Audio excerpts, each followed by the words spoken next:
Welcome back, everyone. After a tragic weekend, I hope you are able to basically move on, as we all have to here. As we all have to. It's a huge topic, and we're going to get into it. War and art.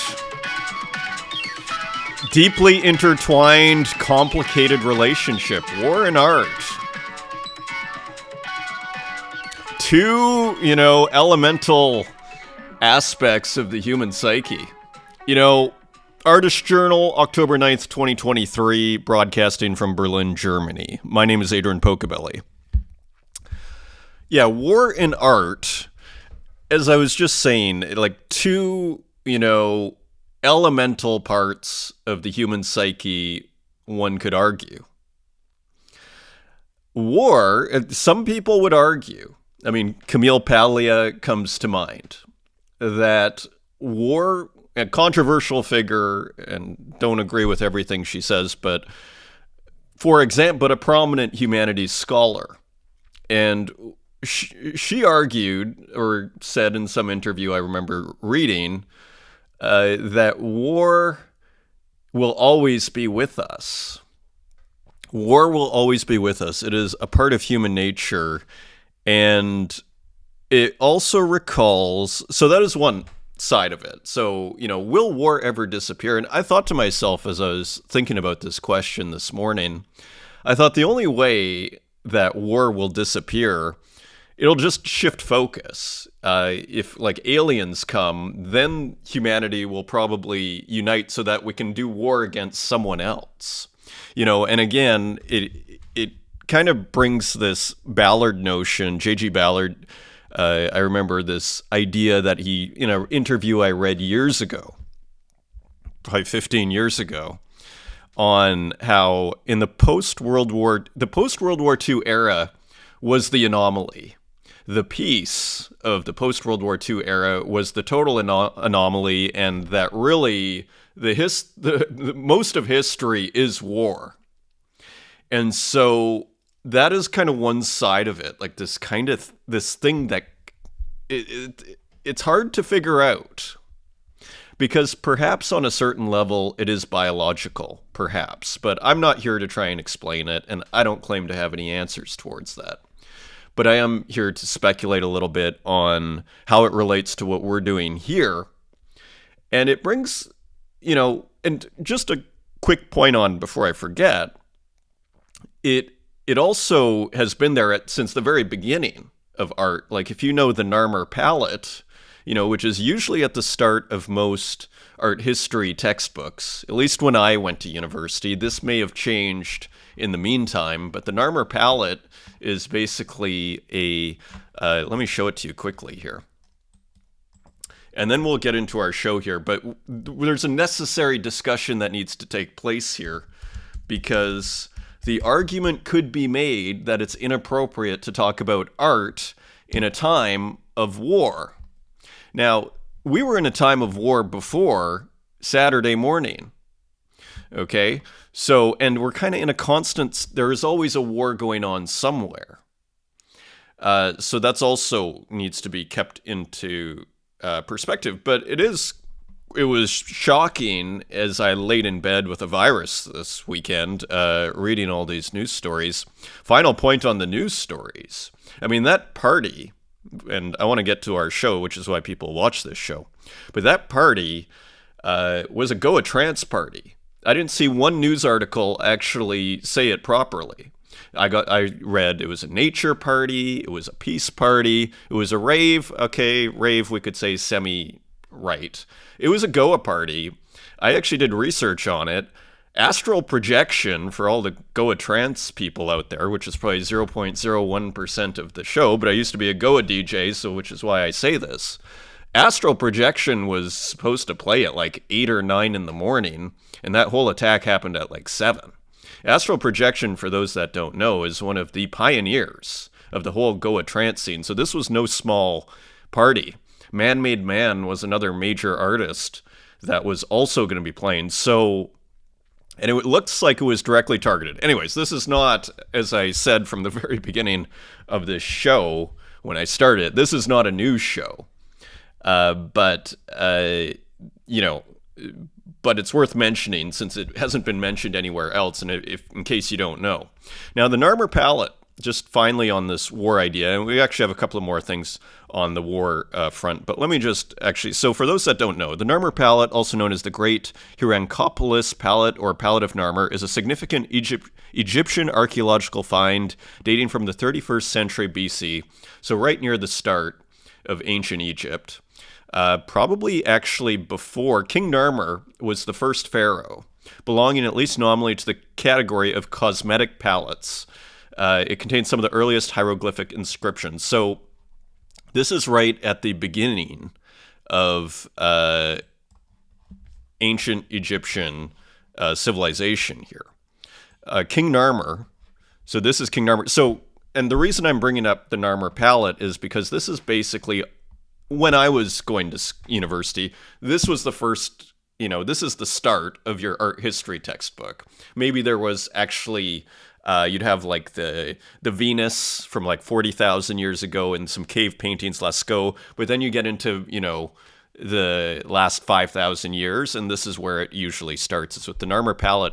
And what you have here is King Narmer uniting Upper and Lower Egypt. I can't remember if Narmer was from Upper or Lower Egypt, but basically conquers.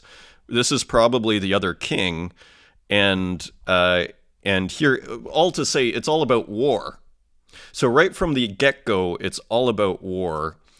And so war plays a very, and I'm not an expert in a sense in all this, but I do just want to share comments and justification and share just what I know on these things. And war is there at the very outset. That cannot be ignored. And war also, when we think of like an ancient Greek context, war can be a huge catalyst for the arts. And we even look at Dada, which came after World War I. We look at the ancient Greeks, the Persian Wars in 480, the Battle of Marathon, when that was won, the guy running back to Athens from Marathon, where we get the word marathon, saying Nike, victory. I mean, one of the most inspiring stories ever told. One of the most inspiring military victories of all time. That led into the flourishing of Athens and then you get the Parthenon, and you get the Greek tragedians, you get, Aeschylus, Sophocles, Euripides, you get Socrates. So, one of the greatest, summits of the human intellect, one could argue. And that all happened as a result of winning that battle. So war is not a foreign, Guernica. War is not foreign to our discussion here. It's actually, one could argue, I don't know if we'd call it central. I did a series myself, Peloponnesian War. I'm not here to talk about that. But, I mean, I didn't do it by accident. So anyway, I don't want to get on my soapbox here too far. But Cosimo de' Medici and Claire Silver also brought this up, like this idea of like, it seems preposterous to a certain degree. I think Claire Silver was, or something to that effect, to make art in a time when these horrible barbaric things are happening. On whatever side, I'm not here to, declare anything on that. And it made me think of this quote by Theodore Adorno, and I couldn't remember it. I was like, art after, what was that quote? ChatGPT. I looked on Google first, and I couldn't actually find what I was looking for. ChatGPT in one prompt, one question, got it right, which is very impressive. Here it is. So this is the quote I was looking for. Theodore Adorno, a prominent, famous Marxist critic, German philosopher, sociologist. He's often quoted as saying, to write poetry after Auschwitz is barbaric. And I actually completely disagree with this. And just the final sort of point on this as we hit the 10-minute mark here. At the end of the day, like, what are we embarked on here? I would argue is kind of like, it brings up some very big questions here.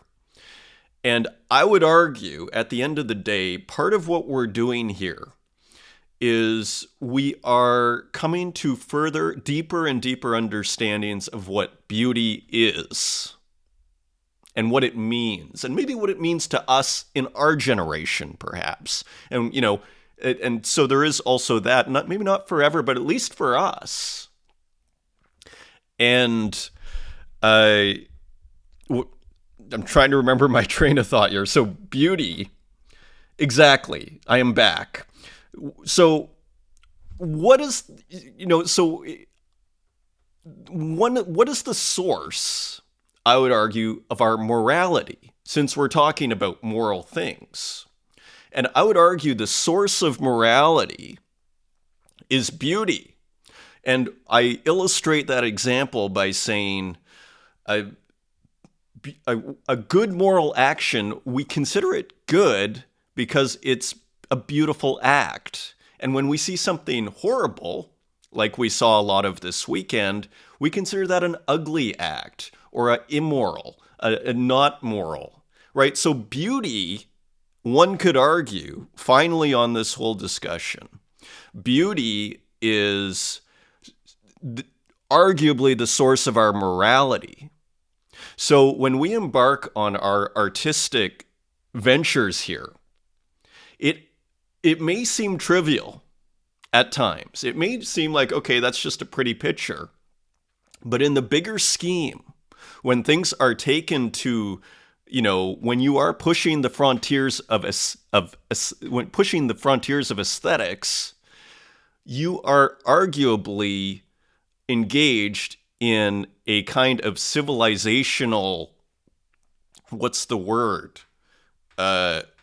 enterprise. You are building the foundations of civilization to a certain degree. So it is not small. When we look at Egypt, what do we remember of that civilization? It is the works. I mean, do we remember really the wars? No, like when you think of Egypt, when you think of Greece, it's actually the art, right? That has there's a civilizational impact of what is occurring here. So this is why we continue to do it. And in response to Adorno, and I say, barbaric and ugly actions should be countered with beautiful actions. And that is a kind of way of responding to this. Not to simply be silenced by ugly moral action, but actually to provide beauty. That is a response, I would argue, a kind of defiance of sorts. For beauty to be silenced is really to give victory to ugly moral action, I would argue. Again, I'm open to comments, and I'm just my sort of coffee thoughts here as we begin after, it feels like it needs to be mentioned here. Now, let's get to the show, because we have a ton to get through. So let's go. And so here's this brilliant work by Yuri J. and PP Universal. And first of all, it just looks beautiful, doesn't it? And what is the 69-second nap? And so first of all, it looks beautiful. And we see, a beautiful melding of these two artists who do these outlines, I'd argue, which we see often doing these outlines. Just going to get some water here. And they fill them with patterns. Now, looking at it this size can be deceptive, but I brought it up in large here so that we could take a look, and what you're going to see is quite amazing.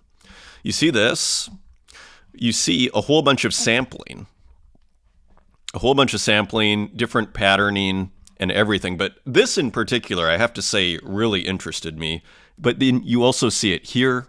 It's almost like patterns that are being, like interesting brushes and patterning. And so what you have here are outlines that are basically being filled with patterning, as we've seen many times with both these artists. And amazingly, like oftentimes, I don't feel that collaborations necessarily provide, it's interesting how as a team, this could work. Like you could actually see them putting out more entire shows, and Gilbert and Sullivan. Like I mean, one of these duos. All of a sudden, you're like, this could really work as a duo as well. Like I mean, this is pretty amazing stuff here. So again, I don't want to take too long on this, but beautiful work here. Let me just check the market here. Did this already go for sale? Already sold only 10 Tezos. Yeah, there's Sabato, Magician, Flexosaurus, Trippy Collector, Sunday, all sorts of people. So let's keep going here. We have a lot to go through. So beautiful work there. Here's another stunner. See you later. So another bed, interestingly, and also by Yuri J and PP Universal here. And again, the other one seemed a little bit more PP Universal. This one seems a little bit more Yuri J, if I had to guess. It was fun. I will see you later, PP. And so just very, very cool work here as we see both artists. And this, you feel you have a little bit more of the kind of noise and processing and filtering, shall we say, of Yuri J in this one. So all to say, though, just an awesome collab here. Look at those great pillows. Right? I mean, it's easy to gloss over here. And one more, this is part of a series called Important Stories, PP Universal, Yuri J. So here, a window here and someone at the laptop. Maybe that is Yuri J as an octopus. Maybe that is Yuri J's kind of alter ego. And here, I'm not exactly sure what that says. And it's not zooming in for me. I don't think I brought it up big here. Let's just look very quickly, and then we're going to run through the rest of this show.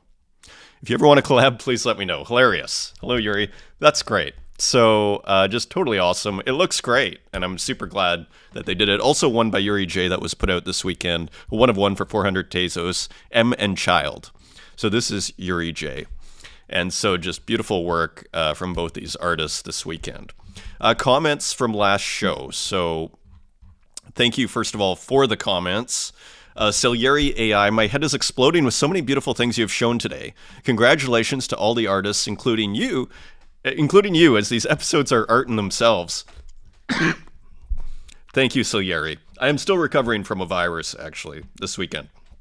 Thank you very much. I really appreciate that. Scomra, great show. It sent me to Object many times. And, I'm really thrilled to hear this because I was sick when I was putting that together, so I was just kind of putting things so I'm thrilled that you guys felt that way.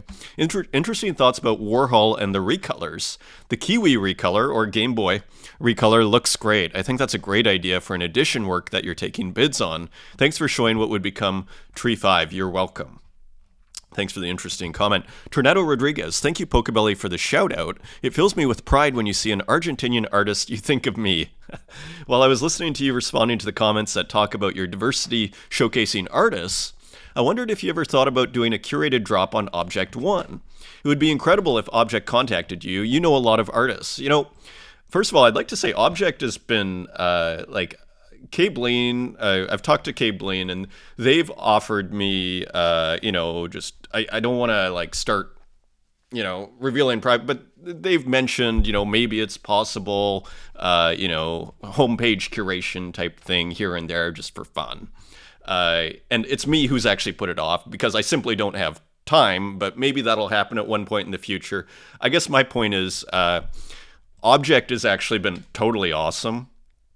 And it brings up an interesting point, which is also going to come up in, I think, our next tab here, which is, I'll wait for that tab, but hold that thought on the whole Object thing. I may do an Object 1 at some point. I'm a little concerned that if I kind of feel like I do that every day here to a certain degree, and I don't want to start... I guess I already kind of have favorites to a certain degree, but I don't want to start picking favorites too much and whatever. So, and it's a lot of work, but who knows? Let's see. I'm open-minded. That Pamelo exhibition looks so fun. Indeed. Edmarola, absolutely. Santiago Isacodal. Today's episode was very frustrating for me. Made me want to make some reaction videos. There's too much I want to comment. I love your show. As I was saying, maybe we put you on the Pixel Network, Santiago. And also, I actually thought Twitter Space because Santiago has been commenting for a while. Was involved with Hen. I think maybe we bring Santiago onto a Twitter space in the next few weeks. Olena Latishiva. Yes, you're right. Speaking Tomatoes works are AI. Thank you. And thank you, Mordish Spiral. Lovely show. Poco, Marcel Muntianu, where we watch Unknown Collector's show. This was on Object One, Unknown Collector's show. And so thank you, everybody, for the comments.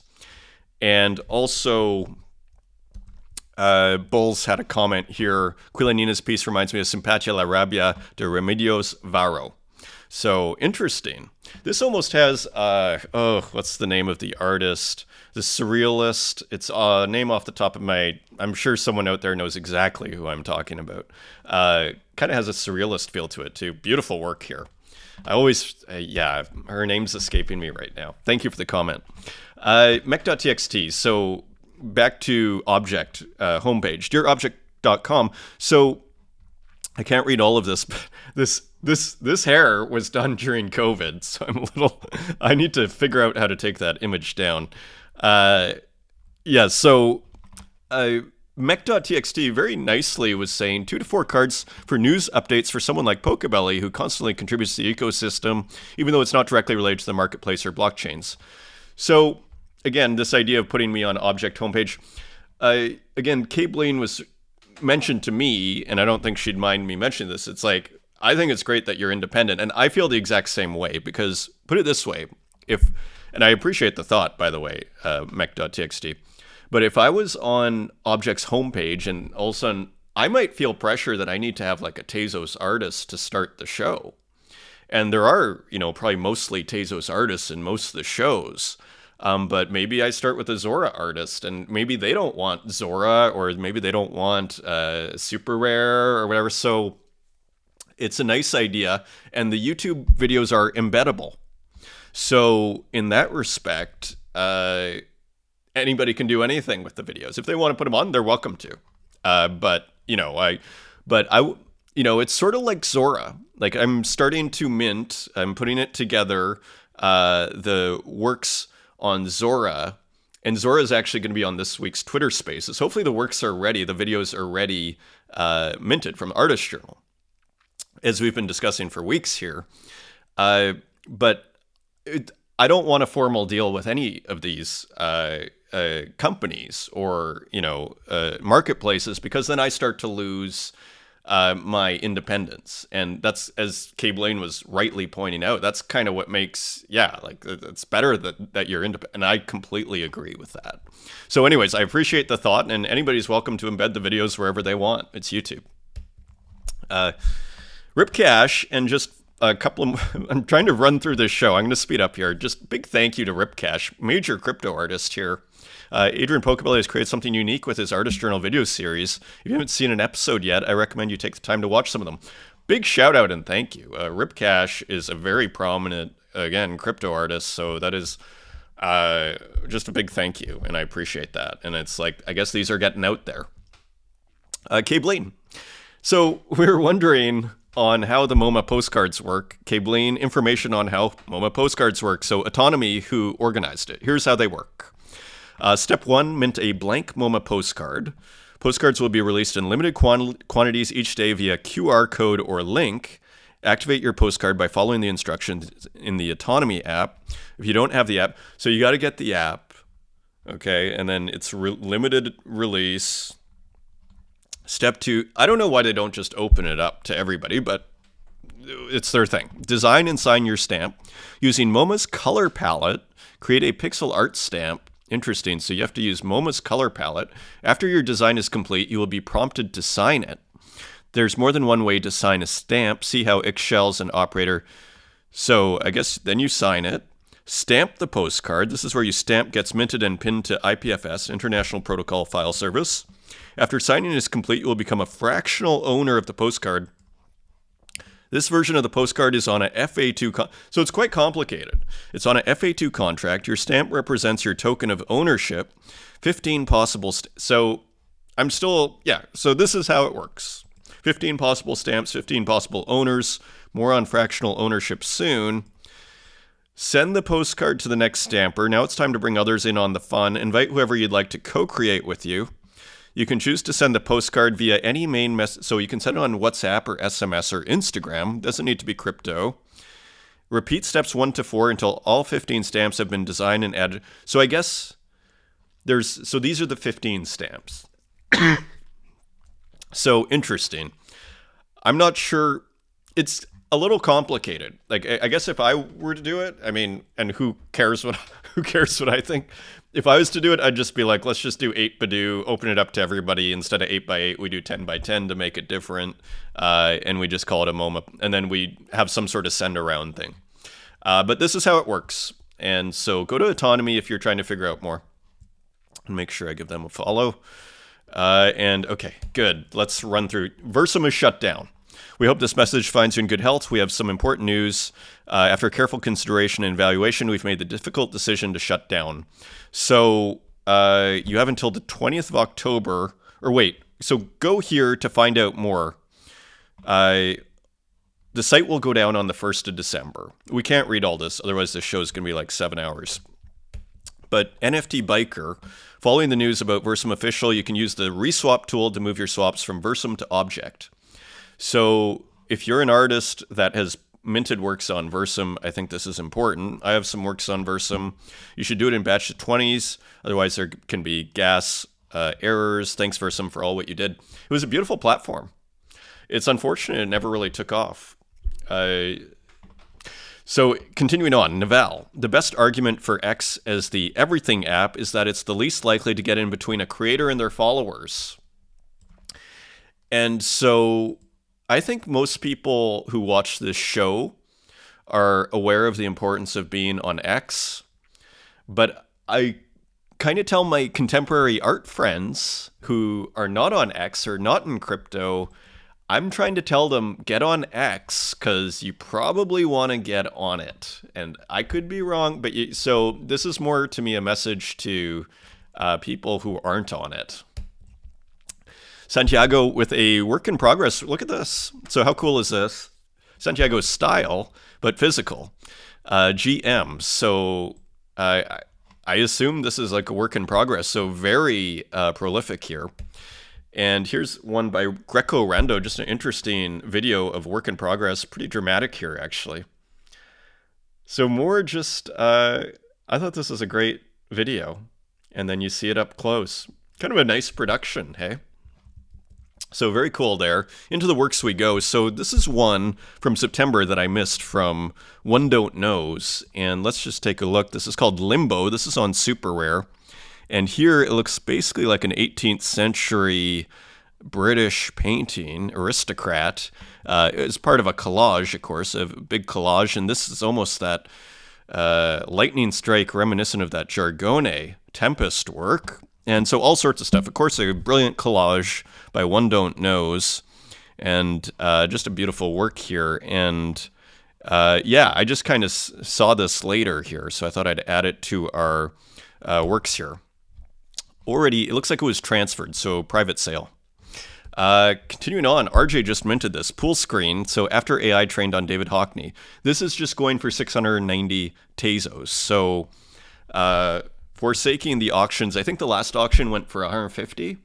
So it just goes to show how how fickle the market can be. And maybe it's a work-by-work basis, because RJ had, I think it was 650, then 1150, then 150. So it just goes to show, had there been one other bidder in there, it might have went up to 1100. So here, trying different ways of selling, which I think is actually a pretty good idea. So another Hockney work, and very Hockney-esque, especially in the pool there. And there is RJ as the laptop there, and just another really cool narrative painting here, pixel art painting, 690 Tezos, $461.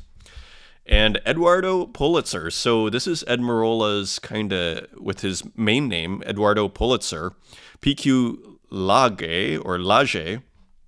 And this is there's only a few paintings on this account. I'll show you in a second. So maybe a self-portrait here with a projector, and maybe a machine and some sort of work here. So another one of one, 150 Tezos. And so $100, and that is on object. And here, Edmarola Other Self. So if you haven't seen this account, it is kind of obscure. So FYI, this exists if you're an Edmarola collector. Gloomtube, Gift Basket 2, just saying thanks.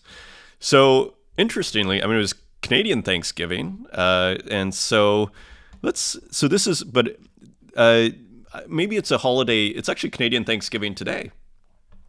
So happy Thanksgiving to all the Canadians out there. So I'm not sure what, maybe this is another holiday that's in the US at the same time. Not sure. Anyways, a delivery guy with flowers. Isn't that nice? Gift basket, just saying thanks. Nice work here. One was sent to me, edition of 55, going already for 50 Tezos. That might be because I have one of one and you get put in the lottery. Either way, thank you, Gloomtube. The world isn't ending, it just feels like it. So another work. Gloomtube released a few at auction for 80 Tezos. Kind of with Gloomtube's newer style here, kind of airbrushy a little bit more. And here you have, again, what was The World Isn't Ending, It Just Feels Like It. So interesting work here, these two Gloomtube characters pushing into each other with the world on fire in the background there, pollution and cart return that is, and a UFO. And the new addition to the works, the UFO. So Gloomtube keeps it interesting over here. One of one as well. And here's another one of one. This came out a few days ago, October 4th, Psychic Vagrant. And again, kind of has a bit of a UFO feeling to it, doesn't it? So here, Gloom GT, probably Gloomtube, the Earth with a halo on it. And kind of, again, that kind of airbrush and kind of alien feeling in the color there. Sold for 322 Tezos. Nice sale to Ray McScriff. And also a work by a collaboration between Tornado Rodriguez and Wansi FTS. I'm super excited about this collab. Wansi is such an amazing artist. I think you'll enjoy what we've been doing. Really, really soon, a very nice collab with my friend Tornado Rodriguez. So here is the work, and I assume this is Tornado, but hard to say. Yeah, probably a combination of different styles here. And there is a big bud character playing what looks like kind of like a Pac-Man, but maybe that's a bird. And so just a cool work here. Another cool painting from Tornado and Wansi. So interesting collab.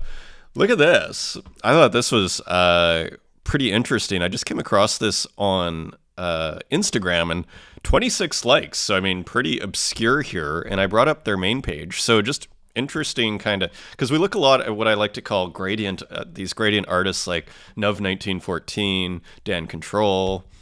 So I brought up this artist, Notum 1140, and it really was a standout here, because then you see other works, and so maybe just experimenting, but I thought pretty interesting, because fairly obscure. I mean, put it this way, 1,300 followers, so, but it looked like a pretty cool work here. Pretty original. Maybe would hang in the same room as this Martin Brook here. Metal seafood, shellfish poisoning, so kind of cryptic there. Another cool kind of mingling, as I like to say, of the mediums of painting and video here. So very cool way of bringing a painting to life, kind of abstract and just interesting colors, interesting noise, just really interesting work. This is an edition of 11 for 10 Tezos each. There are 6 left. Interesting color. Nuv 1914, Con Arbol de Frutas. So not exactly sure what that means, but maybe this is a fruit tree or something. So again, this massive gradient frame here with the character and maybe picking fruit. Looks like a fruit tree. Edition of 3 and sold out at 7 Tezos. And continuing on, Casa del Arbol, also another one. So trees and maybe a home. Edition of 3, and again playing with the color in the frame here, but kind of keeping that blue in the middle. So more interesting experimentation from Nuv 1914, selling at 8 Tezos here, all going to Magician. And continuing on, LTXCX. So more kind of gradient-esque art here. GM, here's a 2023 finished artwork. So again, playing with the windows, and just interesting colors here, rainbows. Not exactly sure, frankly, what's going on here. Kind of a surreal work here, but I thought it was interesting. We've looked at LXTXCX's work before. Interesting piece. Continuing on, this is Santiago Ruao. When the Grass Dances with the Wind. This is on Zora. And I thought just an interesting experimental work here, or interesting abstract work, and interesting frame here too. You see the gradient, and it's kind of like the inverse or reverse gradient of that's in the background. And so just a nice piece here by Santiago Ruao. This is a free mint, and it's available for 4 days. These were super duper interesting.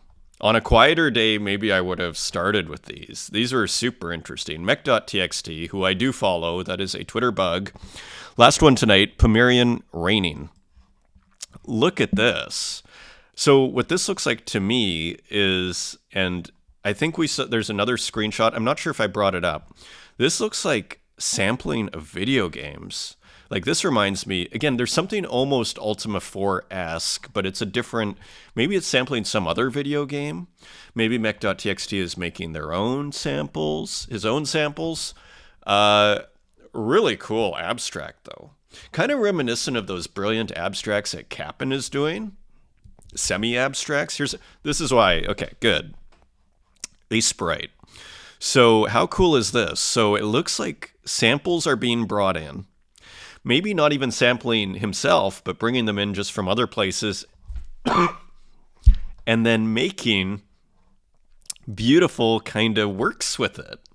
I think it's quite brilliant. I mean, it's kind of so simple, but it's so brilliant and it's very fresh. Again, would hang really nicely with those Kappen works. Look at this. And again, because again, let's not forget this idea that I was bringing up of, again, as I like to say, Ultima 4 for me, which I've brought up before, and I've already way going long on this episode here, for me is what I like to call an early masterpiece of digital art. And what this almost does is it's not identical at all, but it's kind of similar in some of the aspects here of kind of some of the squares that they have that they build scenes with in Ultima 4. And it's almost like taking that and turning it into an abstraction. It's like sampling those squares and then making a whole work with it. So I just find this a fascinating avenue for exploration. It makes me want to go to Ultima 4 and then sample them and kind of try doing similar things. I mean, and it's an interesting artwork when it makes you want to make art, right? Brilliant experimentation from Mech.txt. Haiti Rocket with more. I don't think we looked at this one. Art. This came out October 7th. Today's the 9th. I'm pretty sure we didn't look at this one. There are a few of that. So this is pretty cool. Look at this old computer and then a disc and then shooting out on both sides. Art. It's a cool pixel art GIF from Haiti Rocket. Edition of 5. Here's another one. Art. Kind of bringing up, our topic that I opened with for the first 10 minutes, in a sense, you do have death and art. I mean, here there's a little bit more humor with the word sick, but the sick could actually be read two ways. So interesting, actually. And maybe it's all just kind of randomly put together. Maybe there are too late sick edition, hard to say, but interesting. What we do have here, we don't know the intentions of the artist, but what we do have here is a conflation of art, death, and maybe violence a little bit in this kind of green and red blood that's coming out. Apparent blood. So interesting work from Haiti Rocket. Nice and ambiguous. Keeping it interesting. Punk's Distorted. AR075. So this looks like a milk jug or something. A milk carton with skull on it. So interesting piece here. So this is for 8 Tezos edition of 20, and there's one on secondary. Spiegel's Meskinen with a really cool work here of a cool pixel work of a phone. And this was just posted on X. Let's see how many views this got. I imagine a lot. 6,000, which is a lot, but I'd almost expect more. Anyway, pretty awesome work. Let's help it on its way. There we go. And Francoise Gamma. This was pretty cool. Again, I assume this is from 2009, everything from this series here. Excuse me. And here, I thought this was quite brilliant. Interesting. I'd never seen anything, actually, that Francoise Gamma had done quite like this. And interesting use of color here, too. Basically, you see a body that's kind of on its side and then broken apart here. And then what looks like geometric shapes in two colors. Drawing from server 08. Very cool. And again, you can't help but think this was referencing the weekend. This came out on October 7th.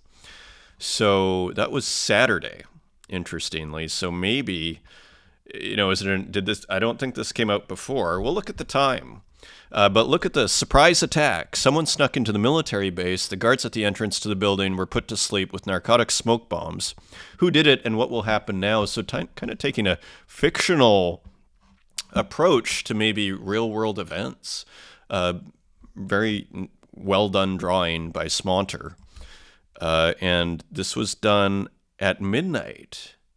Interestingly, this probably came out before. The events on Saturday. Continuing on, Uyo 66, Bedtime Stories, edition of 12. So just another really cool work here. Brilliant kind of, underground comics psychedelia style NFT illustration by the great Uyo 66. Look at this. It just dazzles the eyes. And this is on Object. And I don't think Uyo has put too much on Object recently. Nice edition of 12 for 20 Tezos. I mean, to get it for 20 Tezos, very low price here for Uyo 66, only $6.60 for a very low edition. Is this? Yeah, this was just released. So Bedtime Stories, great piece by Uyo 66. Turkarak, Wake and Bake. So interesting piece here. And here the person having a joint, waking up and having a joint and a coffee in their kind of dilapidated apartment here. A little bit dilapidated. And there you see the paraphernalia and everything. Interesting drawing as ever from Turkarak. And interesting, not sure what this is. Not a mirror, but maybe, who knows. Continuing on, look at this. Not a number. Happy Weekend. Making some nice generative art. Aren't they? I mean, pretty nice work here. I assume this is generative because Not a Number often uses, I think, P5JS and kind of programming to make a lot of, remember the dithered gradients and everything. This could be a pretty cool series. So very nice there. And here is, the name's escaping me right now. Miyushi, I believe. Forgive me, I'm still recovering here. Planetarium by, I think it's Mushi. It's Mushi. Infernal, let me bring that back up here. Infernal Exoplanet. So again, you see this planet on fire here, and all of these looks like satellites. Pretty nice piece, actually. And this is a mint for 0.01 ETH, edition of 20 on Zora. 10 of Cups from Manadol. So this has been finished here, and I think taking offers. And here is the cat bouncing the ball. And of course, the 10 of Cups here. We saw this being made. Now it is animated and finished. Just an epic series that Manadol is doing here. I mean, again, it's hard not to see this as being a part of of the history of tarot. Should this all be finished here? Offers are coming in, edition of 10. Chaz, Preparing to Rise. So playing with these super hilarious and cool old retro computers with the tiny screens here. And just hilarious. And what was this called again? Preparing to Rise. So null, null, null. And then a phone here, interestingly contrasting with the old technology. And maybe someone doing their homework and everything. So just another really cool work in this series by Chaz, edition of 20. And I think is on secondary now for 5 Tezos. And a cool work by Mason III. I think this came out actually a month ago, but I'd missed actually some of their recent works. Fire Walks with This ROM. Kind of maybe a Twin Peaks reference here. Fire Walks with Me. Fire Walks with This ROM. And just looks like a fire, but totally abstracted. I mean, very nice. I mean, for it just as a fire, that's basically a glitch ROM. Pretty nice, actually. This is a 1 of 1, by the way, for 30 Tezos, in case you missed it. Silva Santus, Glitchscape 3, Dyna Brothers. And here is a beautiful beachscape here with Silva Santus prolifically putting out a ton of glitch ROMs here. And another just kind of nice beach scene here. This is edition of 13 for 340, and there are 4 left on primary. XOXO just put this out actually October 7th, and edition of 5, now it's 982. This was an open edition for only 222. I think a super interesting artist. I love how it seems to be Super Mario, at least Super Mario influenced iconography, and just making kind of animated abstractions out of it. I think just really interesting. Kind of reminiscent in its own way of what we saw with Michael Micasso there. Kind of sampling a video game, and then that's what it looks like with Michael Micasso, sampling like an old school video game and then making art out of it. This whole sampling thing, visual sampling, you wonder if it's been exploited enough. It brings me back when, was it William Burroughs and Brian Geisen who were saying that painting was 50 years ahead of writing in discussing the cut-up method in the third mind. And it makes you wonder, like, is music ahead of art to a certain degree when it comes to sampling? Electronic music has been so sample heavy. It's become like ingrained in like modern music to a large degree, not entirely, but to a large degree. Do we see that to the same extent in the visual arts? I say that as an open question. Interesting. So Zoxo Dispersed, very cool work here. And Lorna Mills shouted out Kazuhiro here. This is so good, Kazuhiro. The very brief block of green gives the movement extra definition and has me watching on repeat. I'm entranced with animation that contains a formal narrative like this one. So pretty cool work here from Kazuhiro Ahira. So just interesting animated Kazuhiro Ehara. And so just cool work there.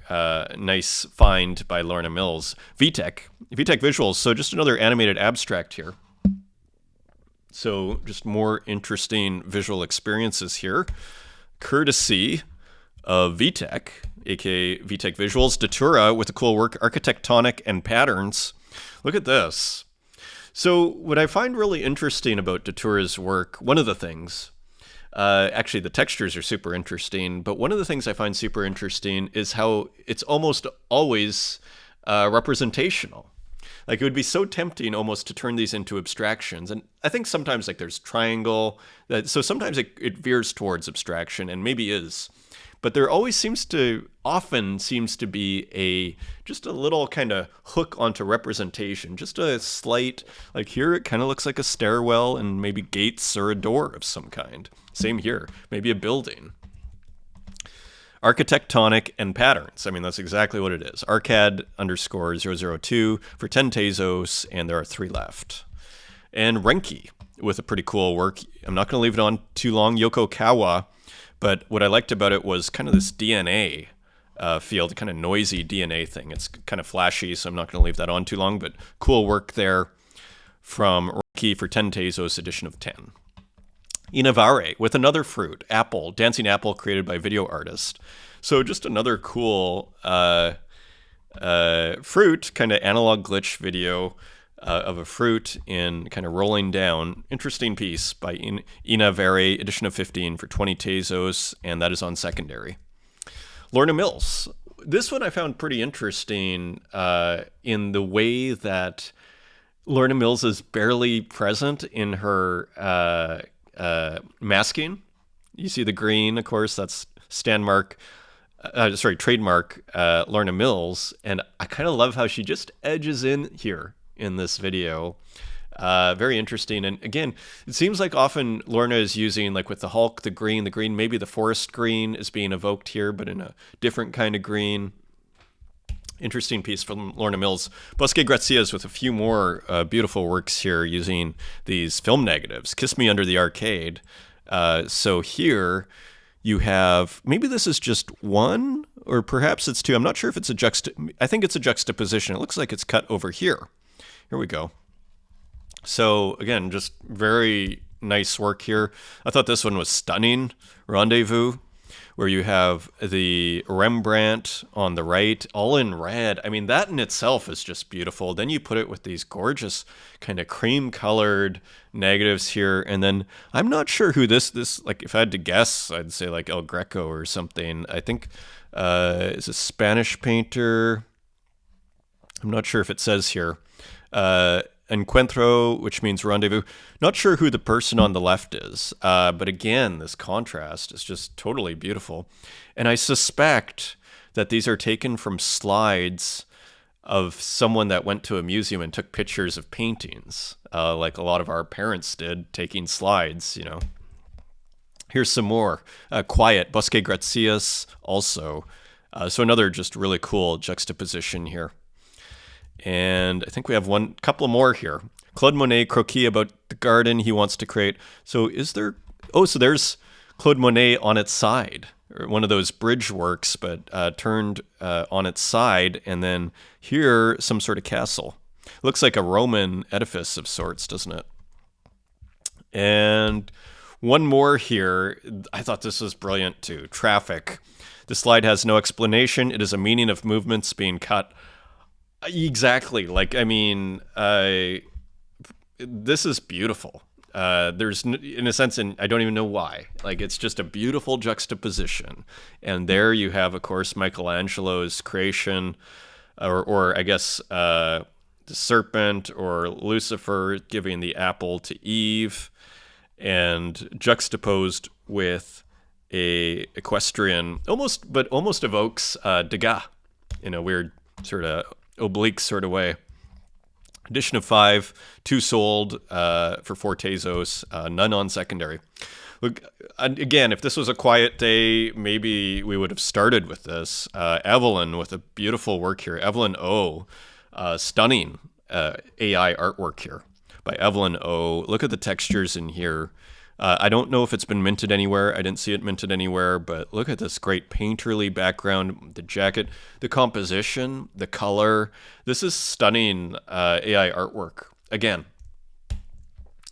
continuing on into the AI, Mikey Wilson, The Miserables, Les Miserables in English. And here coming back to the gangs that we were seeing a while back, I saw in the tweet. Interesting color too, and beautiful, again, AI painting here, and beautiful painting here. Look at it in the house here. And I also love the colors of all these whites. Look at all these just slightly different whites. It would have been tempting to make the sky bluer, or the road darker gray and all that. But all these whites, like, it really creates a really nice feeling. It's beautifully done. Mikey Wilson continued. It's so great to see Mikey Wilson dazzle here, selling out at 10 Tezos a piece, edition of 10. See, Mikey Wilson is a collector, knows how to price it. Dude. Edition of 10, low edition, 10 Tezos, reasonable price. Right? Echoes along the shore. So Tukes puts out a 1 of 1, and this sold for 365 Tezos to Fungible. And another interesting AI artwork here. Kind of has slightly impressionist feel, but more like an AI artwork. Just interesting piece here. Echoes Along the Shore by Tukes. So nice sale there too, 365. And as we go into the M-Props works here, Lily Illo, look at this beautiful work. Sometimes it happens and it hits you, wounds you in the very best way. M-Props IO Open Studio. So again, makes you want to... try out put it on your to-do list. Try out M-Props, because seeing some pretty amazing results here. Here is Kika Nikolela, Mnemonics number 12. And so here we also using M-Props Open Studio. So this is open to everybody now, as far as I understand. So some palm trees, and I have a few from her series here. Here's number 28. Almost has, vague, almost like a Rauschenberg sort of feel, even a little bit of Sigmar Polka in there, in the way that the kind of the brush strokes underneath don't necessarily fit the outlines of the images on top. It's instant poetry. I've mentioned this probably 200 episodes ago now, literally. If you want instant poetry, put some brush marks and then put something completely unrelated outline over top, and it's instantly beautiful and poetic. So beautiful work here. And doing many other things here. And this is based on memories as well. Long-form AI via mProps Open Studio. So cool work. One of one from Kiko Nikolela. And here's one more. Number 27 here. And maybe playing with kind of family photos of a certain kind. And so how fictional are our memories? And I think Danielle King was also working with that theme. So it's interesting how AI and fictional memories are becoming a theme that we're seeing. And here, of course, I'm sure most of you will recognize who this is, Sabato, another Blessed Saturday in Autotopia. So continuing with the Autotopia, and these are mProps as well. So taking the Autotopia series to mProps, and there's one, and here's another outrageous work. And we kind of get a clue actually in here into what Sabato is doing. I did a thing tonight on mProps, Autotopia, Night of the Lowriders. It's chromed out, it's goopy, it's Miami, it's AI. It's almost like Sabato is almost playing with camp, here. Campiness. Chromed out, it's goopy, it's Miami, it's AI. And here it is, this outrageous car here. Hilarious. And original. Little cakes. I'm not sure. I think this is just AI. FX hash. So I'm not sure if this is... I think this is just straight up AI and not what I'd be tempted to call generative AI. A throwaway doll number 7. I thought this was just kind of powerful work that kind of hit me hard, like the dolls tend to do. And Shirley Preston with an interesting AI video that I thought was just kind of novel.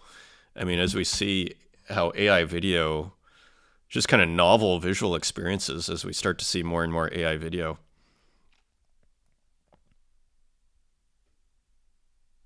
So just an interesting piece here. So that is Shirley Preston. That generative AI video, that might have been burned. That was burned, but I guess it still appeared here in my feed. And Instagram, look at this. Schriegel Farner, they were not created, falling monkeys were not created for a children's room wallpaper or as a pattern for a silk scarf. They decorate the cover of the third album of the Berlin Krauto pop band Jelka with the concise title Krieg und Ferien. Krieg means war. I'm not sure what translate. Let's see what war and holiday. Oh yeah, to fahr or I'm not exactly sure, but maybe to travel. It will be released on the 27th of October. So anyways, here's just I thought it was a really brilliant album cover, isn't it? This is pretty cool. I believe DJ Corey, Kiro. Sorry, guys, I'm getting over a fever here, by the way. I had major fever this weekend. DJ Kiro, Jimmy Edgar Dove. I thought this is brilliant. I mean, reminiscent of Warhol, but pretty different, actually, in the execution. So pretty cool. It's kind of like a hat tip to Warhol, but still doing your own thing. Here's another one, Maria Lundstrom. And not sure how many, okay, so 50,000 followers. So this person is quite a bit bigger. So pretty interesting piece here. I think we've looked at their work before. Just a nice painting. And here, Typewriter Works by Frank Singleton, 2023. So new typewriter works, I suppose, by Frank Singleton. And... Typewriter Works can be super interesting. I always forget his name. There's a great Arno Beck. Arno Beck makes beautiful typewriter works, by the way. I think Mario brother type. We can look at Arno Beck another episode. But for now, this is everything. Thank you for joining me. And until next time, take care.